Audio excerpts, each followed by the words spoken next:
बताओ हाँ हमारी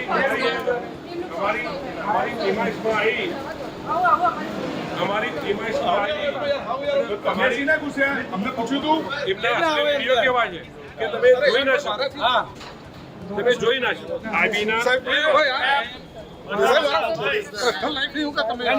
પોલીસને બોલાવો ને બીજા માટેની બધી પર્સનલ હોય તમારી કડીને હાલ કરો ફરિયાદ દાખલ કરો એના ઉપર આઈબીના અધિકારી બની અને જો આટલી કક્ષાએ જતા હોય અને અમારી કોંગ્રેસ ખાનગી અમારી કોંગ્રેસ પાર્ટીનો કાર્યકર ક્યાં જાય છે, કોંગ્રેસનો ધારાસભ્ય, કોંગ્રેસનો નેતા કોને મળે છે, કયા કાર્યક્રમો કરવાના છે, શું એમની રણનીતિ છે, શું એમની ગતિવિધિ છે, એની માહિતી રાખવા માટે આખી સરકાર આખું પોલીસ તંત્રને આઈબી કામે લગાડે. મહેસાણા ખાતે ઉત્તર ગુજરાતના અમારા જિલ્લાઓની સમીક્ષા બેઠક વરિષ્ઠ આગેવાનો હાજર છે, બધા જ જિલ્લાના છે. ત્યાં આગળ આઈબીના અધિકારીઓ આવે છે, આખી અમારી મિટિંગની આખી એની વિગતોની વિડીયોગ્રાફી કરે છે અને જ્યારે પકડાય છે, વિડીયો ચેક થાય છે, ત્યારે અમારી જાસૂસીની સાથે સાથે આખા પોલીસ તંત્રમાં જે બધી ગેરરીતિઓ ચાલે છે, જે હપ્તા રાજ ચાલે છે, જે કમિશન રાજ ચાલે છે, જે અશ્લીલ પ્રવૃત્તિઓ ચાલે છે, એના પુરાવા પોલીસ અધિકારીઓના મોબાઈલમાંથી મળે છે. એટલે મારી તો રાજ્યના મુખ્યમંત્રી, ગૃહમંત્રીને કહેવું છે કે આ કોંગ્રેસની જાસૂસી કરવાનું છોડો, આ કોંગ્રેસને તમારા આવા જાસૂસીથી કોઈ ડરાવા ધમકાવવાની વાત છોડો. આ ગુજરાતની જનતાની સુરક્ષા માટે આ પોલીસ તંત્રને તમારું આઈબીનું તંત્ર લગાવો.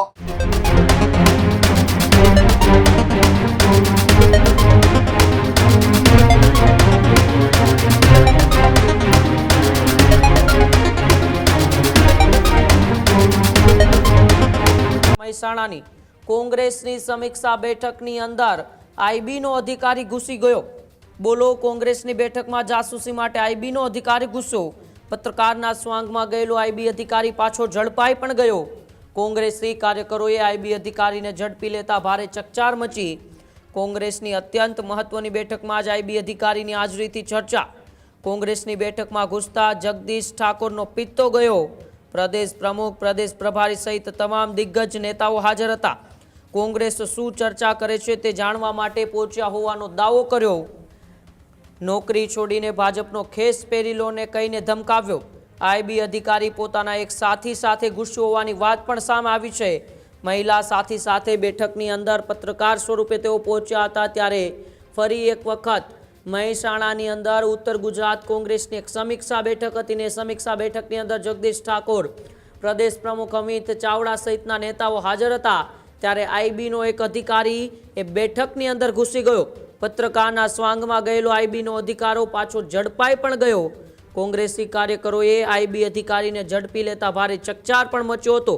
ત્યારે પ્રદેશ પ્રમુખ, પ્રદેશ પ્રભારી સહિતના તમામ દિગ્ગજ નેતા ત્યાં હાજર હતા. કોંગ્રેસ શું બેઠકની અંદર ચર્ચા કરે છે, આવનારા સમયમાં કોંગ્રેસની શું રણનીતિ છે, આ જાણવા માટે આઈબી અધિકારી ત્યાં પહોંચ્યો હોવાનો દાવો છે કોંગ્રેસના નેતાઓએ કર્યો હતો. નોકરી છોડીને ભાજપનો ખેસ પહેરી લો આવી વાત પણ કોંગ્રેસના નેતાઓએ કરી હતી. ત્યારે આવો એ પહેલા દ્રશ્યો જોઈએ, જે દ્રશ્યોની અંદર આઈબી અધિકારી એ કોંગ્રેસની સમીક્ષા બેઠકમાં પહોંચ્યો ત્યારે ત્યાંના એ કોંગ્રેસના ઉપસ્થિત નેતાઓએ તેમને અટકાવતા શું કહ્યું અને ત્યારબાદ પ્રદેશ કોંગ્રેસના પ્રમુખ અમિત ચાવડાએ શું પ્રતિક્રિયા આપી. પહેલા એ દ્રશ્યો જોઈએ, ત્યારબાદ અમિત ચાવડાની આપણે પ્રતિક્રિયા સાંભળીએ.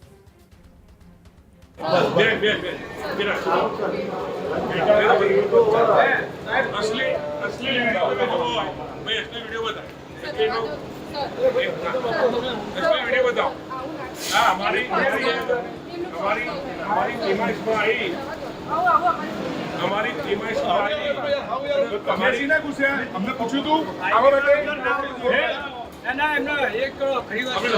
वीडियो बताई नहीं आदमी बताई वीडियो बताई हाँ बता मीडिया वाले वीडियो बताए એટલે વીડિયો કેવા છે કે તમે જોઈ ના શકો હા તમે જોઈ ના શકો બતાય વીડિયો બતાય આ મીડિયા વાળા કો આ આઈબી ના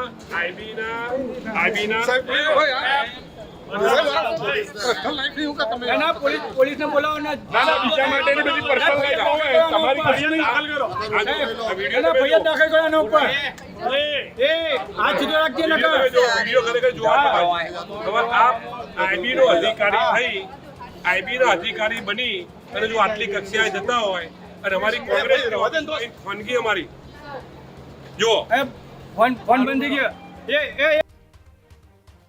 ગુજરાતમાં ડબલ એન્જિનની સરકાર છે. દેશના વડાપ્રધાન ગુજરાતના છે, દેશના ગૃહમંત્રી ગુજરાતમાં છે, પણ દેશમાં સરહદો પરથી ડ્રગ્સ ઘૂસી જાય તો એની માહિતી નથી મળતી.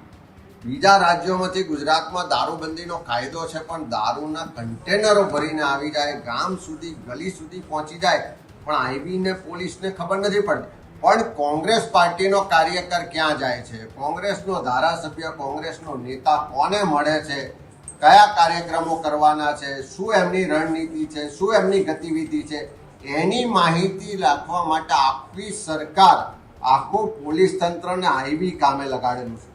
ચોર, ઉચક્કા, બુટલેગરો પાછળ આઈબી નથી લાગતી, પણ કોંગ્રેસની પાછળ આઈબી લગાડી.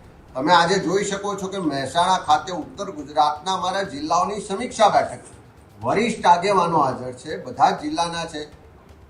ત્યાં આગળ આઈબીના અધિકારીઓ આવે છે, આખી અમારી મિટિંગની આખી એની વિગતોની વિડીયોગ્રાફી કરે છે, અજાણ્યા થઈને આવે છે, કોઈ મંજૂરી વગર આવે છે, અને જ્યારે પકડાય છે, વિડીયો ચેક થાય છે, ત્યારે અમારી જાસૂસીની સાથે સાથે આખા પોલીસ તંત્રમાં જે બધી ગેરરીતિઓ ચાલે છે, જે હપ્તા રાજ ચાલે છે, જે કમિશન રાજ ચાલે છે, જે અશ્લીલ પ્રવૃત્તિઓ ચાલે છે, એના પુરાવા પોલીસ અધિકારીઓના મોબાઈલમાંથી મળે છે. એટલે ક્યાં હપ્તા લેવાય છે, ક્યાં કોનું કનેક્શન છે, ક્યાં અનૈતિક પ્રવૃત્તિઓ ચાલે છે, ક્યાં અશ્લીલ મટીરિયલ ચાલે છે, એ બધું જ પુરાવા પોલીસના મોબાઈલમાં મળે છે. એટલે મારી તો રાજ્યના મુખ્યમંત્રી, ગૃહમંત્રીને કહેવું છે કે આ કોંગ્રેસની જાસૂસી કરવાનું છોડો. આ કોંગ્રેસને તમારા આવા જાસૂસીથી કોઈ ડરાવા ધમકાવવાની વાત છોડો. આ ગુજરાતની જનતાની સુરક્ષા માટે આ પોલીસ તંત્રને તમારું આઈબીનું તંત્ર લગાવો.